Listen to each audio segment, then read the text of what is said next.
संघर्ष के कारण मैं तुनुक मिजाज हो गया। धनराज।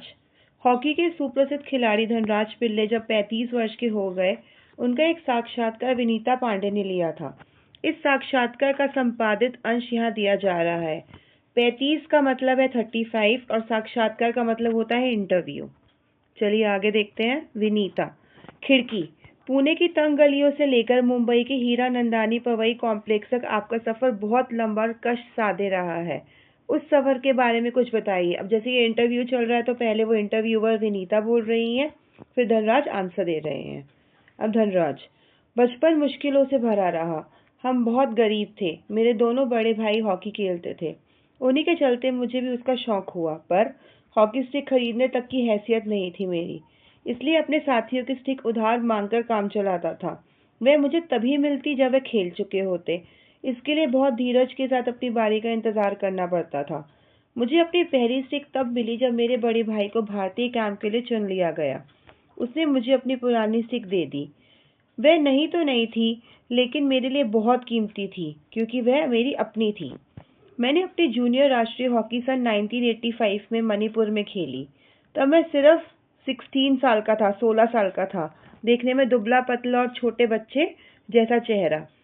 अपनी दुबली पतली कद-काठी के बावजूद मेरा ऐसा दबदबा था कि कोई मुझसे भिड़ने की कोशिश नहीं करता था। मैं बहुत जुझारू था। जुझारू मीन्स मेहनती, हार्ड वर्किंग। मैंने मैदान में भी और मैदान के बाहर भी। 1986 में मुझे सीनियर टीम में डाल दिया गया और मैं बोरिया बिस्तरा बांधकर मुंबई चला आया। उस साल मैंने और मेरे बड़े भाई रमेश ने मुंबई लीग में बेहतरीन खेल खेला। हमने खूब धूम मचाई।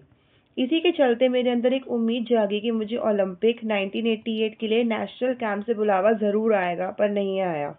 मेरा नाम 57 खिलाड़ियों की लिस्ट में भी नहीं था। बड़ी मायूसी हुई, मगर एक साल बाद ही ऑलविन एशिया कप के कैंप के लिए मुझे चुन लिया गया। तब से लेकर आज तक मैंने पीछे मुड़कर नहीं देखा। विनीता। आपका विद्यार्थी जीवन कैसा रहा? अपने स्कूल के दिनों में आपकी किस प्रकार की यादें जुड़ी हैं? धनराज। मैं पढ़ने में एकदम फिसड्डी था। किसी तरह 10वीं तक पहुंचा, मगर उसके आगे तो मामला बहुत कठिन था। एक बात कहूं, अगर मैं हॉकी खिलाड़ी न होता तो शायद एक चपरासी की नौकरी भी मुझे न मिलती। आज मैं बैचलर ऑफ साइंस या आर्ट्स भले ही न हूं, पर गर्व से कह सकता हूं कि मैं बैचलर ऑफ हॉकी हूं, हंसते हुए। और मेरी शादी के लिए मुझे आप मास्टर ऑफ हॉकी कह सकते हैं। आगे बढ़ने से पहले ये येलो वाला बॉक्स हम पढ़ लेते हैं लेफ्ट हैंड साइड में। धनराज पिल्ले के व्यक्तित्व को रेखांकित करते हुए विनीता पांडे ने लिखा है, वह आपको कभी हंसाता है, कभी रुलाता है, कभी विस्मय से भर देता है तो कभी खींच से भी। उसके व्यक्तित्व में कई रंग हैं और कई भाव। उसने ठेठ जमीन से उठकर आसमान पर सितारा बनने की यात्रा तय की है। अब यहाँ पर देखते हैं विनीता। आप इतने तुनुक मिजाज क्यों हैं? कभी कभी आप आक्रामक भी हो जाते हैं। धनराज। इस बात का संबंध मेरे बचपन से जुड़ा हुआ है। मैं हमेशा से ही अपने आप को बहुत असुरक्षित महसूस करता रहा। मैंने अपनी माँ को देखा है कि उन्हें हमारे पालन पोषण में कितना संघर्ष करना पड़ा है। मेरी तुनक मिजाजी के पीछे कई वजह हैं, लेकिन मैं बिना लाग लपेट वाला आदमी हूँ। मन में जो आता है सीधे सीधे कह डालता हूँ और बाद में कई बार पछताना भी पड़ता है। मुझसे अपना गुस्सा रोका नहीं जाता। दूसरे लोगों को भी मुझे उकसाने में मजा आता है। मुझे जिंदगी में हर छोटी बड़ी चीज के लिए जूझना पड़ा, जिससे मैं चिड़चिड़ा हो गया हूँ।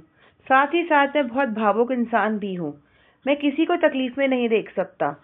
मैं अपने दोस्तों और अपने परिवार की बहुत कद्र करता हूँ। मुझे अपनी गलतियों के लिए माफी मांगने में कोई शर्म महसूस नहीं होती। विनीता। आपके परिवार की आपके लिए क्या अहमियत है? धनराज। सबसे अधिक प्रेरणा मुझे अपनी माँ से मिली। उन्होंने हम सब भाई बहनों में अच्छे संस्कार डालने की कोशिश की। मैं उनके सबसे नजदीक हूँ। मैं चाहे भारत में रहूँ या विदेश में, रोज रात में सोने से पहले माँ से जरूर बात करता हूँ। मेरी माँ ने मुझे अपनी प्रसिद्धि को विनम्रता के साथ संभालने की सीख दी है। मेरी सबसे बड़ी भाभी कविता भी मेरे लिए माँ की तरह है और वह भी मेरे लिए प्रेरणा स्रोत रही है। विनीता।